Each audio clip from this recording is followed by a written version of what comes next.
Hello everyone, welcome to the session. आज की class में हम पढ़ने जा रहे हैं पंजाब स्कूल एजुकेशन बोर्ड की 6th क्लास की हिंदी की बुक आओ हिंदी सीखें दूसरी भाषा सेकेंड लैंग्वेज, और उसमें 10वां पाठ जो कि एक कविता है, चिड़िया का गीत। और आज चर्चा करेंगे इस कविता के पाठ अभ्यास के बारे में। तो चलिए शुरू करते हैं पहले प्रश्न से। नीचे गुरमुखी और देवनागरी लिपि में दिए गए शब्दों को पढ़ें और हिंदी शब्दों को लिखने का अभ्यास करें। कर, घर, संसार, संसार, अंडे, अंडे। दूजा, नीचे एक ही अर्थ के लिए पंजाबी और हिंदी भाषा में शब्द दिए गए हैं, इन्हें ध्यान से पढ़ें और हिंदी शब्दों को लिखें। जैसे शक्ल आकार, कोमल नाजुक यानी सुकुमार, टहनियाँ शाखाएं, आलना घोंसला, तिल्ले तिनके, खम्भ पंख, दुनिया संसार, खिडेर यानी पसार। आगे निम्नलिखित प्रश्नों के उत्तर एक या दो वाक्यों में लिखें। क, चिड़िया के घर का आकार सबसे पहले कैसा था? उत्तर, चिड़िया के घर का आकार सबसे पहले अंडा जैसा था। दूसरा, चिड़िया का घोंसला किस चीज से बना था? उत्तर, चिड़िया का घोंसला सूखे तिनकों से बना था। पेड़ की शाखाएं कैसी थी? उत्तर, पेड़ की शाखाएं हरी भरी तथा कोमल थी। चौथा, निम्नलिखित प्रश्नों के उत्तर 4 या 5 वाक्यों में लिखें। क, खुले आसमान में उड़ते हुए चिड़िया को क्या समझ में आया?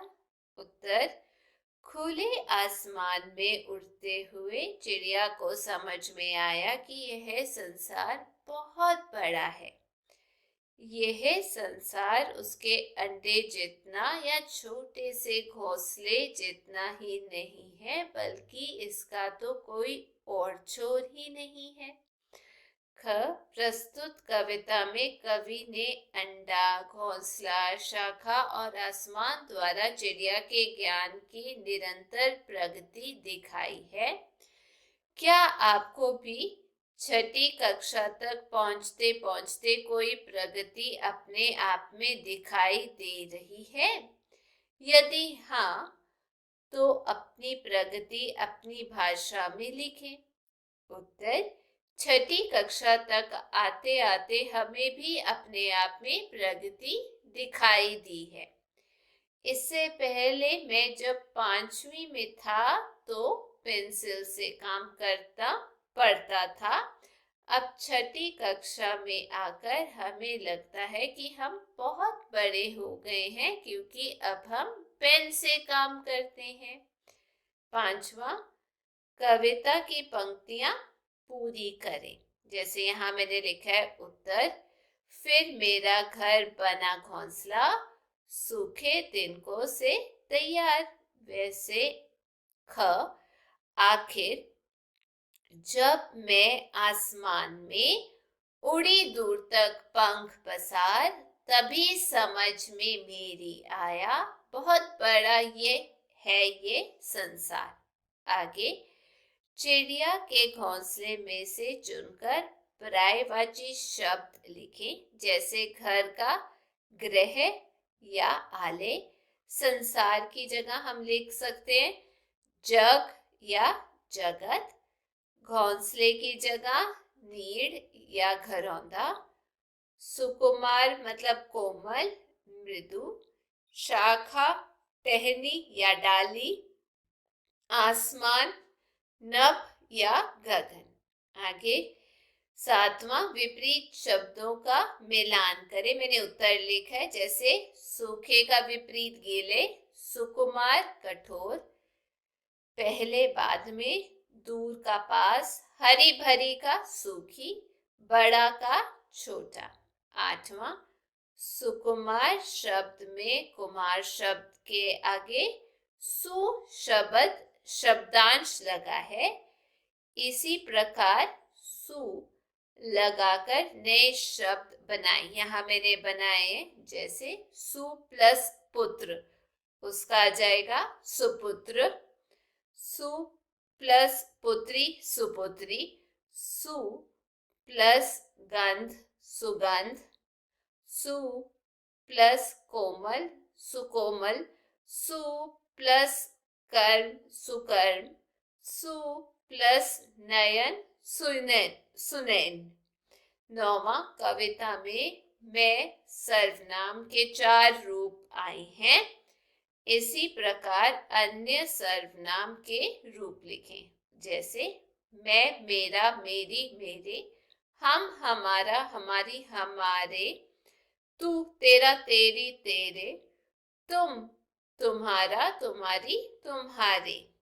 10वां, सोचिए और लिखिए। दिए गए संकेतों की सहायता से यदि मेरे पंख होते विषय पर लिखिए। अब मैंने यहाँ पर लिखा है यदि मेरे पंख होते। यदि मेरे पंख होते तो मैं भी पक्षियों की तरह खुले आसमान में दूर दूर तक उड़ता और खुले आसमान की शुद्ध वायु में शुद्ध सांस लेता।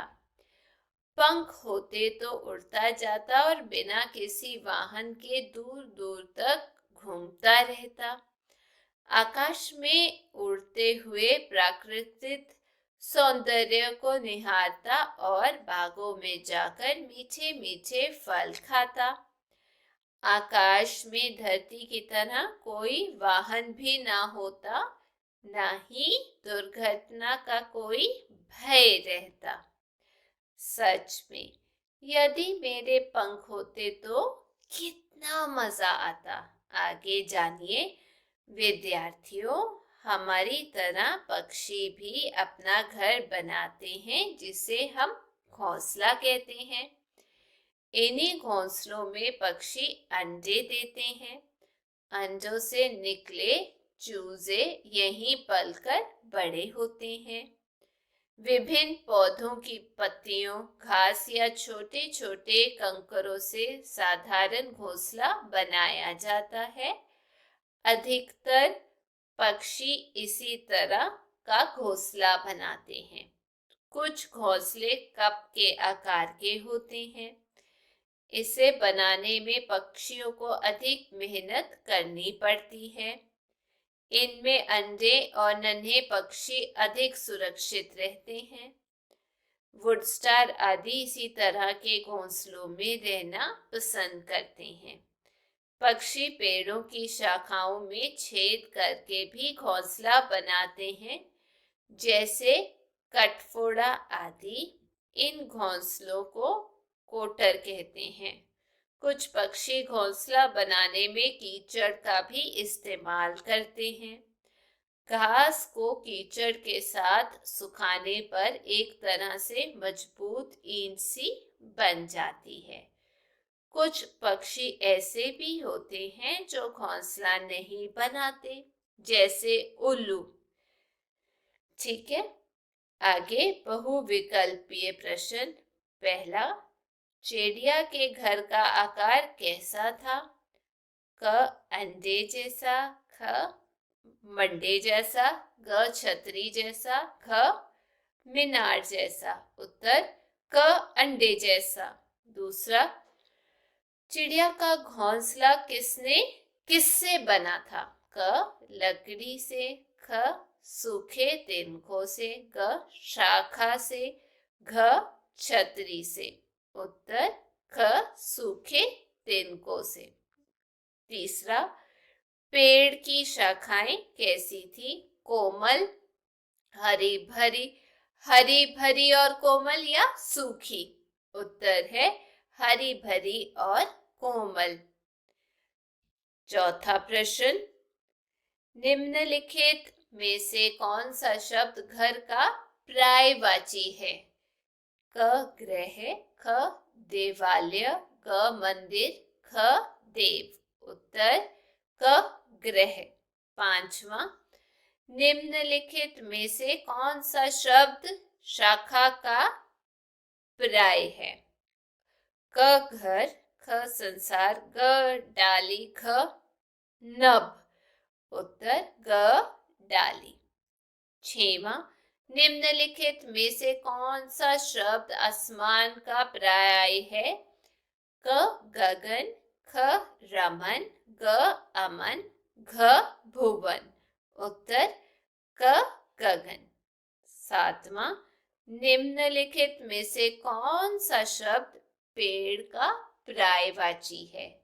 क पत्ता, ख टहनी, ग फल, घ वृक्ष। उत्तर है घ वृक्ष।